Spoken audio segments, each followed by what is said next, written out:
Good evening one and all. As part of awareness ఈరోజు మా పిల్లలకి ఒక టాస్క్ ఇచ్చాను, ఇంట్లో ఫుడ్ చేయడం కంప్లీట్గా. చిన్న అబ్బాయి రైస్ పెట్టాడు అండ్ ఇల్లు క్లీన్ చేశాడు, పెద్ద అబ్బాయి కర్రీ చేశాడు. సో సక్సెస్ఫుల్గా ఇద్దరు అబ్బాయిలు ఈ టాస్క్ కంప్లీట్ చేశారు. I felt very happy. ఇదే కాదు, నేను వీక్లీ వన్స్ కానీ మంత్లీ వన్స్ ట్వైస్ కానీ పిల్లల్ని ట్రిప్స్ తీసుకెళ్తాను, డిఫరెంట్ ప్లేసెస్ విజిట్ చేపిస్తాను. ఈవెన్ పొలంకి, చేళ్ళకి డిఫరెంట్ టైమ్స్లో తీసుకెళ్తాను, వాళ్ళకు అవేర్నెస్ చేపిస్తాను.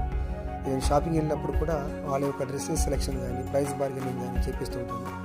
ఈవెన్ వెజిటేబుల్ మార్కెట్కి వెళ్ళినప్పుడు కూడా మా పెద్ద అబ్బాయి కంప్లీట్గా వారానికి సరిపడా వెజిటేబుల్ తీసుకొచ్చే కెపాసిటీ మా పెద్ద అబ్బాయికి వచ్చేసింది.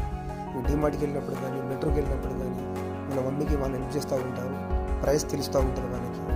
ఈ విధంగా ఎక్కడికి వెళ్ళినా కూడా పిల్లల్ని ఫ్రంట్ లైన్లో పెడతారు, నేను బ్యాగ్ ఉంటాను. సో ఫ్యూచర్లో పిల్లలకి తెలుస్తుంది కాబట్టి రియల్ ఎడ్యుకేషన్.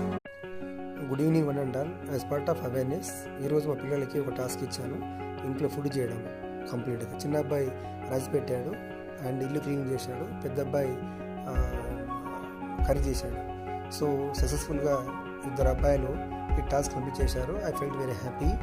ఇదే కాదు, నేను వీక్లీ వన్స్ కానీ మంత్లీ వన్స్ ట్వైస్ కానీ పిల్లల్ని ట్రిప్స్ తీసుకెళ్తాను, డిఫరెంట్ ప్లేసెస్ విజిట్ చేపిస్తాను.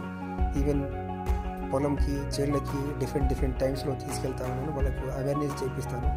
ఈవెన్ షాపింగ్ వెళ్ళినప్పుడు కూడా వాళ్ళ యొక్క డ్రెస్సెస్ సెలెక్షన్ కానీ ప్రైస్ బార్గెనింగ్ కానీ చేపిస్తుంటాను. ఈవెన్ వెజిటేబుల్ మార్కెట్కి వెళ్ళినప్పుడు కూడా మా పెద్ద అబ్బాయి కంప్లీట్గా వారానికి సరిపడా వెజిటేబుల్ తీసుకొచ్చే కెపాసిటీ మా పెద్ద అబ్బాయికి వచ్చేసింది. డీమార్ట్కి వెళ్ళినప్పుడు కానీ మెట్రోకి వెళ్ళినప్పుడు కానీ వాళ్ళ మమ్మీకి వాళ్ళు హెల్ప్ చేస్తూ ఉంటారు, ప్రైస్ తెలుస్తూ ఉంటారు వాళ్ళకి.